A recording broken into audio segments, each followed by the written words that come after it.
आज हम लोग सीखेंगे स्प्लिट एसी के अंतर्गत कौन कौन से पार्ट आते हैं। देखिए जो स्प्लिट एसी होती है वो दो टुकड़ों में बटी हुई होती है, एक इनडोर और दूसरा आउटडोर। जो इनडोर है उसमें कौन कौन से पार्ट लगे होते हैं और जो आउटडोर है उसमें कौन कौन से पार्ट लगे होते हैं, ये सारे पार्टों के बारे में आज हम लोग डिटेल में बात करेंगे और उसको सीखेंगे कि इन पार्टों के काम क्या होते हैं और आउटडोर में कितने पार्ट लगे होते हैं और इनडोर में कितने पार्ट लगे होते हैं। आज एकदम डिटेल में समझेंगे हम लोग कि ये कैसे काम करते हैं, कौन पार्ट क्या काम करता है। तो चलिए वीडियो को स्टार्ट करते हैं। तो यहाँ पे देखिए सबसे पहले ऊपर देखिए स्प्लिट एसी के अंतर्गत आने वाले भाग, तो इतने पार्ट होते हैं उसके अंतर्गत। तो अब स्प्लिट एसी में दो भाग होते हैं, एक इनडोर और एक आउटडोर। तो यहाँ पे देखिए इनडोर, ये इनडोर के अंतर्गत इतने पार्ट आते हैं। फिर उसके बाद देखिए आउटडोर, मतलब आउटडोर के अंतर्गत इतने पार्ट आते हैं। तो इन सारे पार्टों को डिटेल में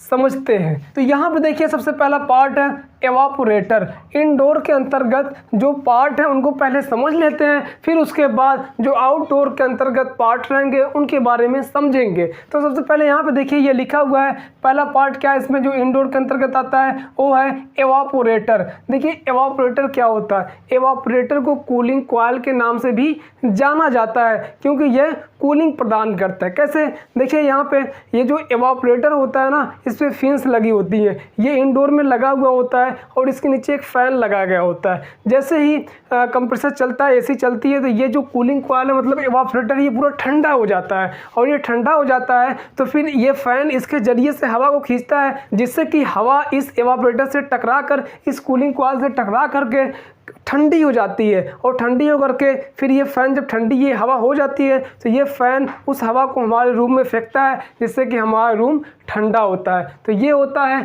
इस एवापोरेटर का काम।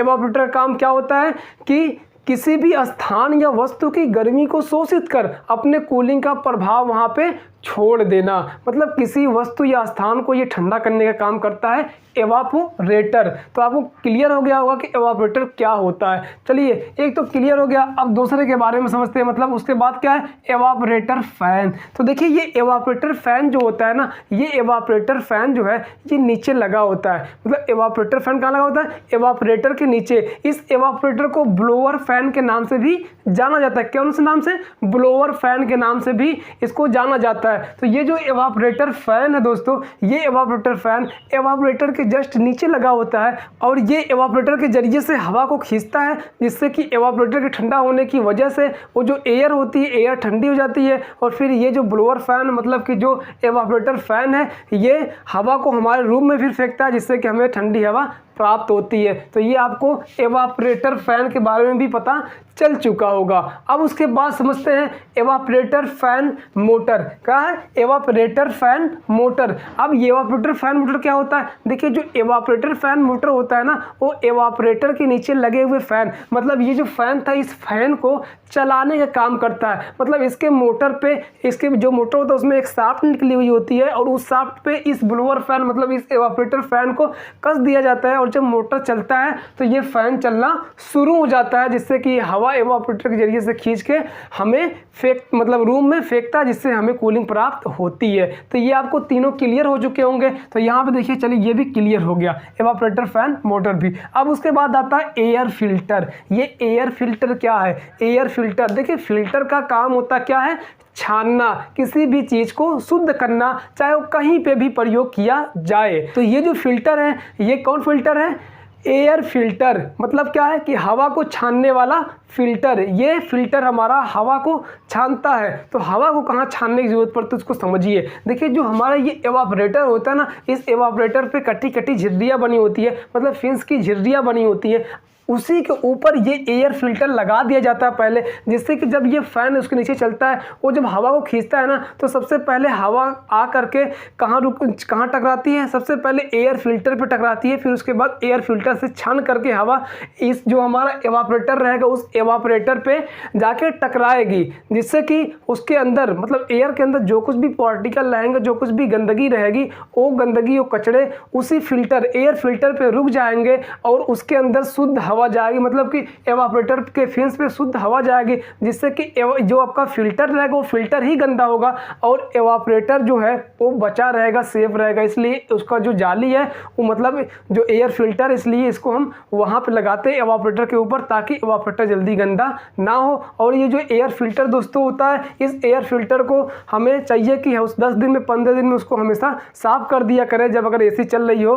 तो उससे क्या होता है कि जो एवापोरेटर होता है वो गंदा होने से जल्दी वो गंदा नहीं होता है।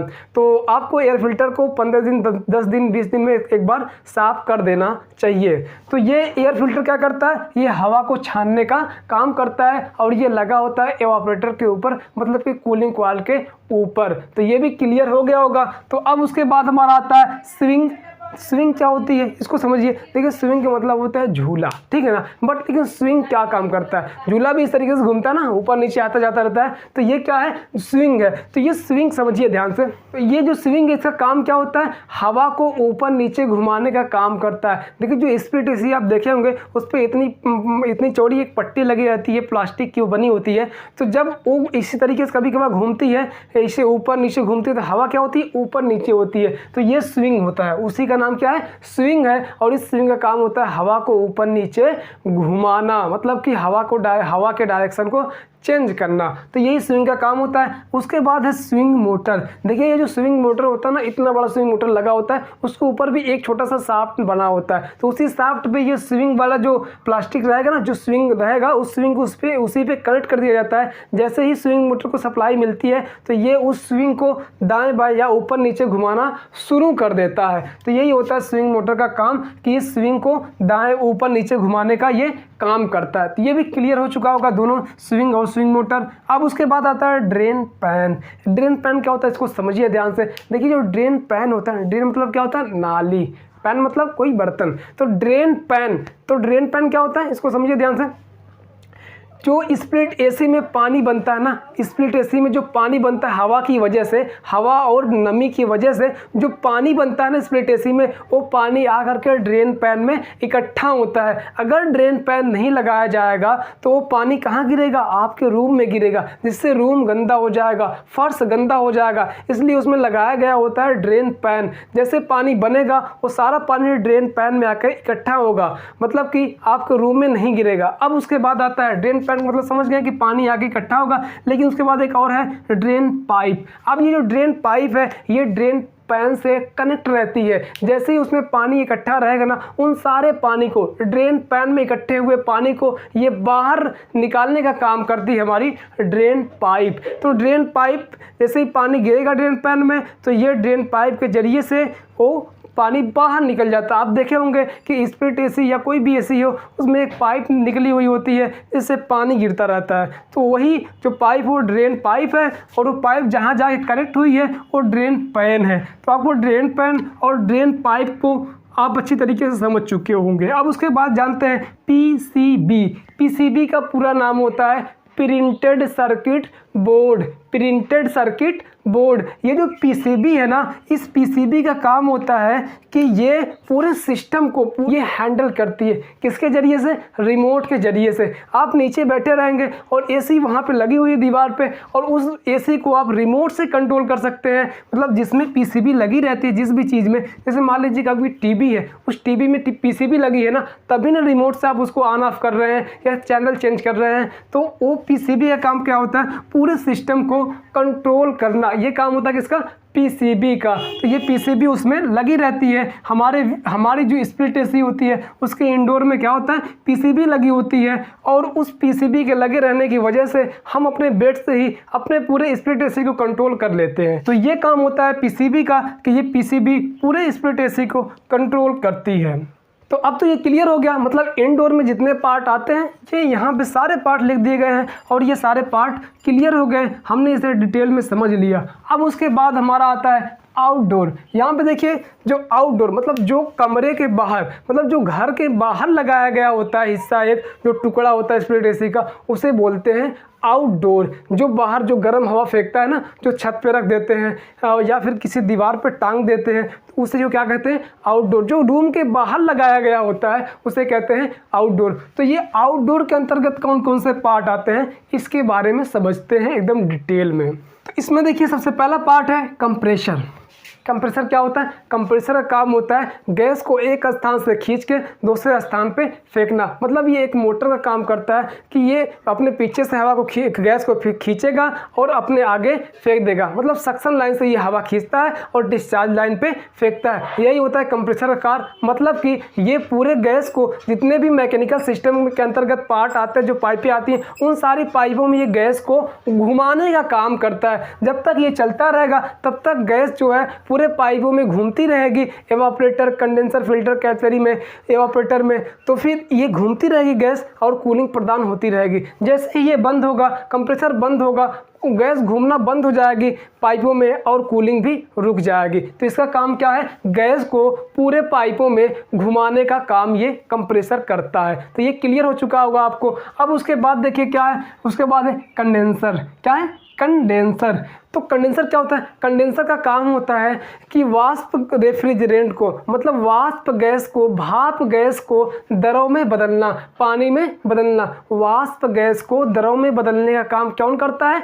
कंडेंसर। तो कंडेंसर देखिए, जब कंप्रेसर से गैस निकलती है ना, हाई प्रेशर में और हाई टेम्परेचर में निकलती है, मतलब ज़्यादा हीट होकर निकलती है। और हीट होकर निकलती है तो इसके जस्ट आउटपुट पे क्या लगा होता है? डिस्चार्ज लाइन पे कंप्रेसर के कंडेंसर। तो जैसे ही कंडेंसर में जाएगी गर्म गैस ना, तो फिर इस पर जो हवा का स्पर्श होगा, मतलब उस पर एक फ़ैन भी लगाया जाता है उसके कंडेंसर के बगल में। तो वो क्या करता है? उस पर हवा फेंकता रहता है, और जब हवा फेंकता है उस पर या हवा खींचता है उसके ज़रिए से, तो फिर उसके अंदर जो हीटिंग है ना, जो कंडेंसर के अंदर गर्म गैस घूम रही है, मतलब वाष्प गैस घूम रही है, तो वो हवा की वजह से, हवा उस पर लगने की वजह से वह वाष्प गैस दरों में बदल जाती है। तो इसका काम क्या होता है? वाष्प गैस को दरों में बदलना, मतलब भाप को पानी में बदलने का काम हमारा कंडेंसर करता है। तो कंडेंसर भी क्लियर हो गया। अब उसके बाद है कंडेंसर फैन। ये देखिए कंडेंसर फैन जो है ना, ये जो हमारा कंडेंसर होता है ना, उसके पीछे लगाया गया होता है। तो कंडेंसर के पीछे क्या होता है? कंडेंसर के पीछे वो क्या होता है? कंडेंसर फैन लगाया गया होता है। तो जो कंडेंसर फैन है ना, ये कंडेंसर से, मतलब ये आगे लगा हुआ है, यहाँ लगा हुआ है, और ये कंडेंसर यहाँ है। तो ये पीछे से, मतलब हवा कंडेंसर के जरिए से होकर के आती रहेगी और ये आगे हवा फेंकता रहेगा। तो जो कंडेंसर के अंदर गर्म गैस घूम रही है ना, वो गर्म गैस हवा के टकराव से, मतलब हवा जो आएगी वो थोड़ा ठंडी रहेगी उससे, तो वो हवा आके उसको टच करेगी जब कंडेंसर को, तो कंडेंसर के अंदर जो वाष्प गैस है वो दरों में बदल जाएगी। तो अगर ये फैन रुक जाएगा ना दोस्तों, तो उसके अंदर के वाष्प गैस दरों में नहीं बदल पाएंगे, और ज़्यादा हीटअप होने की वजह से, गैस के ज़्यादा गर्म होने की वजह से क्या होगा? कंप्रेसर हीटअप ज़्यादा होगा और कंप्रेसर ट्रिप कर दिया करेगा, कूलिंग ठंडा, मतलब एसी आपकी कूलिंग नहीं करेगी। तो ये जो फैन है, ये फैन बहुत ज़रूरी है। अगर ये फैन सोलो भी चलने लगेगा ना, तो भी कंडेंसर की हीटिंग नहीं निकल पाएगी और कंप्रेसर बार बार ट्रिप करेगा, क्योंकि हीटिंग नहीं निकलेगी तो कंप्रेसर ज़्यादा हीटअप होगा और वो ट्रिप करेगा। तो ये फैन का काम क्या होता है कि जो कंडेंसर है उसकी गर्मी को निकालने का, मतलब फैन का काम होता है कि हवा को कंडेंसर के जरिए से खींचता है, जिससे कि उस हवा से कंडेंसर के अंदर जो गैस है वो ठंडी हो जाती है और वो फिर आगे बढ़ती है, फिल्टर में जाती है, फिर उसके बाद कैपिलरी, फिर एवापोरेटर, जिससे कूलिंग प्रदान होती है। तो ये भी क्लियर हो गया आपको। फिर उसके बाद क्या है? Condenser fan motor. तो ये जो fan motor, condenser fan motor, मतलब जो फैन लगा हुआ ना, जो पंखी लगी है, उसको चलाने के लिए एक मोटर भी चाहिए ना। तो वो जो मोटर होता है ना, उसे वो कहते हैं क्या? जो उसको फैन को चलाता है मोटर, उसे कहते हैं कंडेंसर फैन मोटर। तो जब इसमें सप्लाई जाती है कंडेंसर फैन मोटर में, तो ये चलना शुरू हो जाता है, इसका शाफ्ट घूमने लगता है, उसको शाफ्ट पे लगा होता है फैन, कंडेंसर फैन। तो कंडेंसर फैन घूमता है, जिससे कि वो कंडेंसर के जरिए से हवा को खींच के बाहर फेंकता रहता है। तो ये भी क्लियर हो गया, मतलब कंडेंसर फैन मोटर भी क्लियर हो गया। अब उसके बाद है फिल्टर।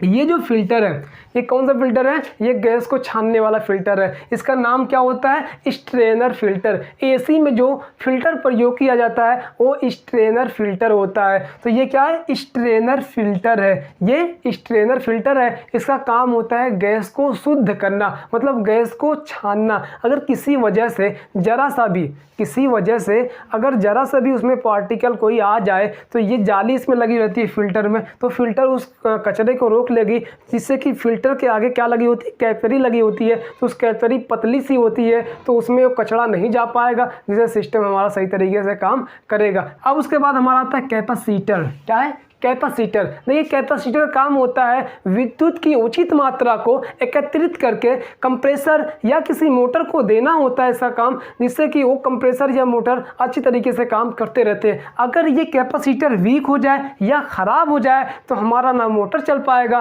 ना फैन चल पाएगा, क्योंकि फैन में भी कैपेसिटर लगाया गया होता है, और ना ही कंप्रेसर चल पाएगा। तो इसलिए ये कैपेसिटर ज़रूरी है। इसका काम क्या होता है, ये विद्युत की जो कमी उसको महसूस होती है तो महसूस नहीं करने देता है कमी, ये विद्युत की उचित मात्रा को एकत्रित करता रहता है और कंप्रेसर को ये देता रहता है सप्लाई, जिससे कंप्रेसर सही तरीके से काम करता है। देखिए कंप्रेसर बार बार ट्रिप होने का एक सबसे बड़ा रीज़न ये भी है कि ये जो कैपेसिटर लगाया गया होता है कंप्रेसर के लिए, वो कैपेसिटर वीक हो जाता है, इसलिए बार बार कंप्रेसर ट्रिप करता है, ये भी एक रीज़न होता है। तो ये भी आपको क्लियर हो चुका होगा। अब उसके बाद है वायर जंक्शन। वायर जंक्शन क्या है कि वायर जहाँ पे इंडोर और आउटडोर का जो केबल होता है ना, उसको जा करके आउटडोर में जहाँ जोड़ेंगे वहीं पे एक वायर जंक्शन लगा होता है, और उसी वायर जंक्शन पे इसको ले जा करके तीनों या चारों वायर को ले आकर के उस पर जोड़ दिया जाता है, कस दिया जाता है। तो वही जो वायर जंक्शन है तो वायर जंक्शन क्या होता है कि जहाँ पे वायर को ले जाकर के आउटडोर में जोड़ा जाता है उसी को कहते हैं वायर जंक्शन। तो यही सारे पार्ट होते हैं हमारे स्प्लिट एसी के इंडोर और हमारे स्प्लिट एसी के आउटडोर में। इसके अलावा और कोई वैसा पार्ट नहीं होता है, मतलब कि ये नॉन इन्वर्टर एसी में इतने ही पार्ट होते हैं, इसके अलावा और कोई पार्ट नहीं होता है वैसा।